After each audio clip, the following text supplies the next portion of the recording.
सो दोस्तों welcome to money stalkers. तो ये वीडियो के अंदर हम लोग बात करने वाले हैं मल्टीपल स्टॉक्स के बारे में।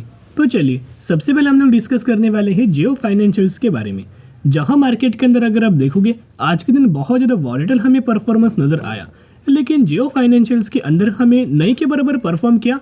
234 रुपीज़ के आसपास हमें कहीं ना कहीं क्लोजिंग नज़र आ चुकी है।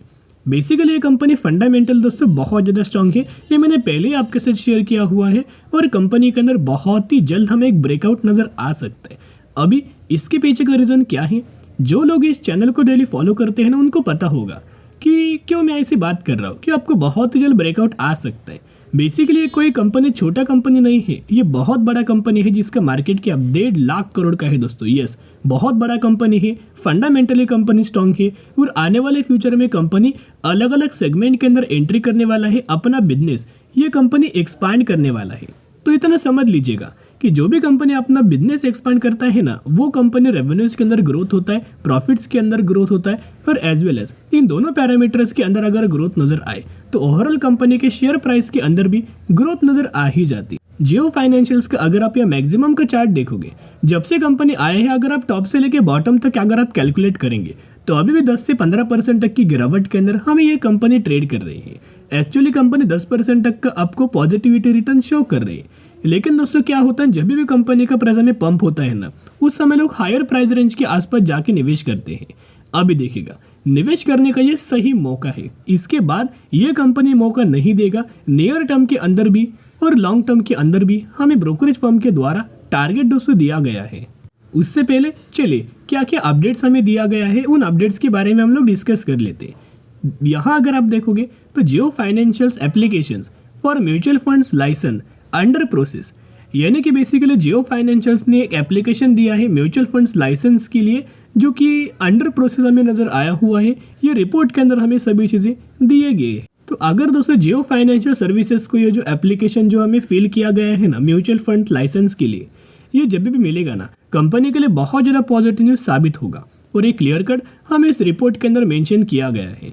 उसके साथ साथ the Jio financials which has a joint venture with BlackRock financial management for asset management filed application for the mutual fund licence on October 19, यानी कि 19 अक्टूबर को ये एप्लीकेशन हमें फिल किया गया था, जिसके हिसाब से अभी तक हमें कोई अपडेट नज़र नहीं आया। This applicant list is updated by SEBI at the end of every quarter.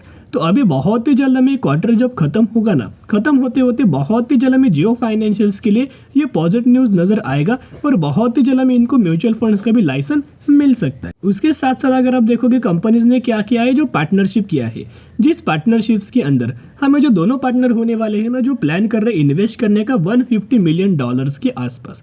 तो कहीं ना कहीं किसके अंदर इन्वेस्ट करने वाले हैं, जो एसेट मैनेजमेंट स्पेस है ना, उन स्पेस के अंदर दोस्तों इन्वेस्ट करने वाले हैं। एज वेल जियो फाइनेंशियल्स का ये भी हमें मानना है, रिसेंटली आपको बताया कि फाइनेंस सेगमेंट से कंपनी बिलोंग करता है, या फिर आप पकड़ सकते हो एनबीएफसी ये कंपनी है। सही बात है, तो एनबीएफसी कंपनी है, लेकिन ये आने वाले फ्यूचर में क्रेडिट कार्ड सेगमेंट के अंदर अपना बिजनेस एक्सपांड करने वाले हैं, होम लोन्स के अंदर भी अपना बिजनेस एक्सपांड करने वाली है, या फिर इस सेगमेंट के अंदर आने वाले फ्यूचर में ये कंपनीज बिजनेस एक्सप्लोर करने वाली है।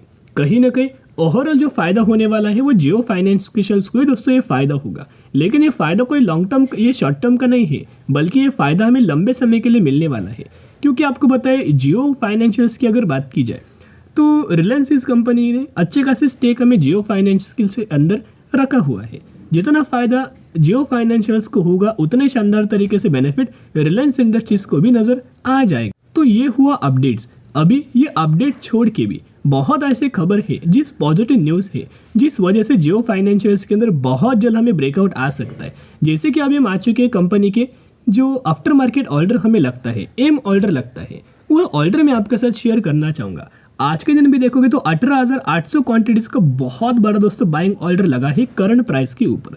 तो आप समझ सकते हो जब कल के दिन मार्केट ओपन होगा 9:15 बजे के आसपास, सबसे पहले यही ऑर्डर हमें एग्जीक्यूट होगा।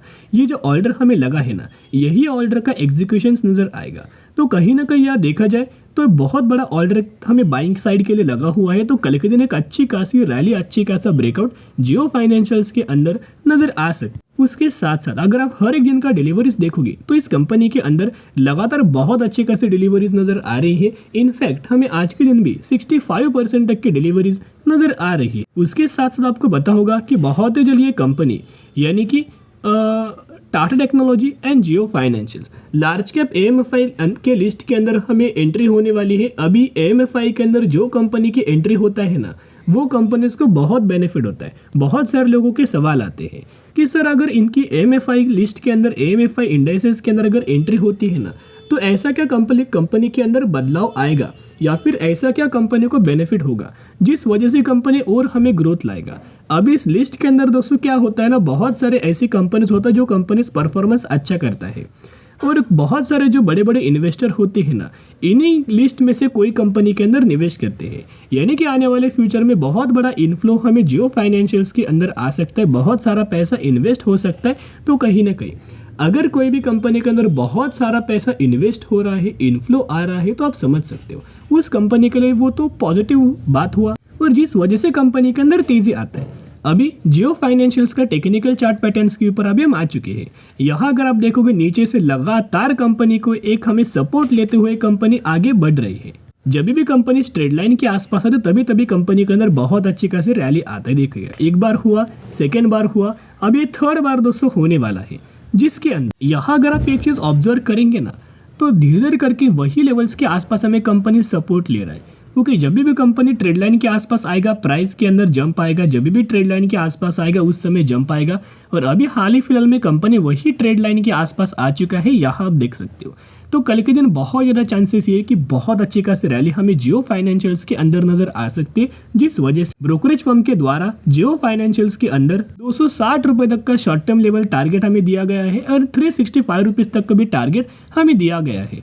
तो कहीं ना कहीं अगर आप देखोगे ये टारगेट हमें आज के दिन अपडेट हुआ है, 5 घंटे पहले ये टारगेट हमें डाला गया है कि 260 से लेके 365 रुपीज तक का हमें जियो फाइनेंशियल्स का टारगेट नजर आ सकता है, एनालिस्ट के द्वारा दिया गया है। और ये कंपनी के अंदर बहुत अच्छा खासा पोटेंशियल नजर आ रहा है। और टेक्निकल चार्ट भी अगर आप कंपेयर करके देखेंगे ना, तो जो येलो लाइन इंडिकेट्स क्या करता है 50 डेज का मूविंग एवरेज और ग्रे लाइन इंडिकेट्स क्या करता है 200 डेज का मूविंग एवरेज।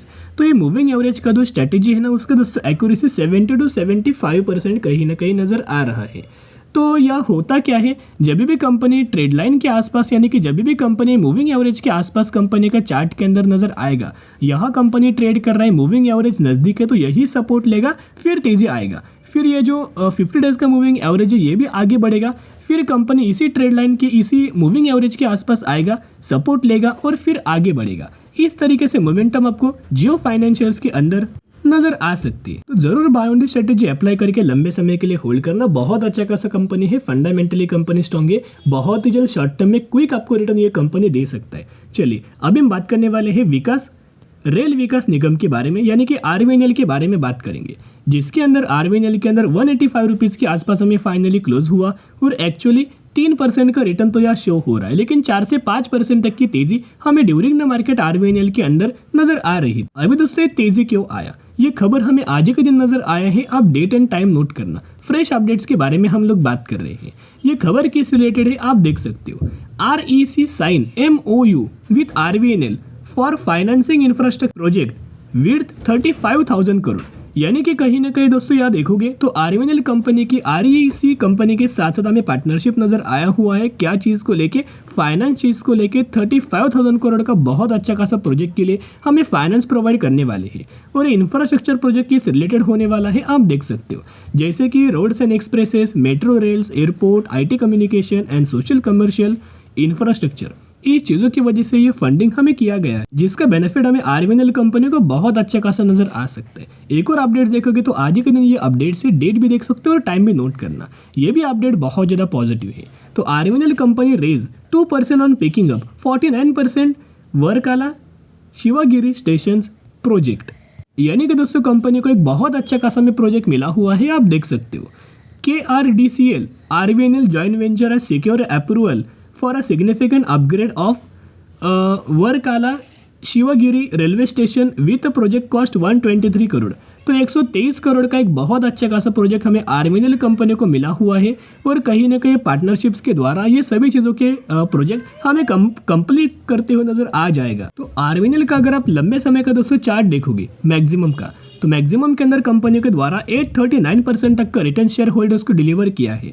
अभी कंपनी दोस्तों एक पैटर्न के हिसाब से चलता है। पहले कंपनी दोस्तों कंसोलिडेट करेगा, फिर तेजी आएगा, फिर कंपनी कंसोलिडेट करेगा, फिर तेजी आएगा, फिर कंसोलिडेट करेगा, फिर तेजी आएगा और फिर कंपनी कंसोलिडेट करेगा। इस तरीके से मूवमेंट हमें लगातार आर्मिनियल कंपनी के अंदर नजर आ रहा है और यही पैटर्न के हिसाब से कंपनी ट्रेड कर रहा है। तो जब भी कंपनी गिरावट के अंदर मिले, कंसोलिडेशन फेज के अंदर मिले, निवेश करने का सही मौका है, क्योंकि रेलवेज के अंदर कंपनी को बहुत सारे प्रोजेक्ट्स हमें मिलते जाते जिसके बेनिफिट आर्मिनियल कंपनी को, IRFC कंपनी को और IRCTC को बहुत अच्छा खासा मिल सकता है। चलिए अब हम बात करने वाले हैं लास्ट कंपनी के बारे में, नेस्ले इंडिया के बारे में बात करेंगे, जो कि 26,000 रुपीज़ के आसपास हमें ट्रेड कर रहा है और लंबे समय के लिए कंपनी ने मैक्सिमम के अंदर 1000% तक का रिटर्न शेयर होल्डर्स को डिलीवर किया हुआ है।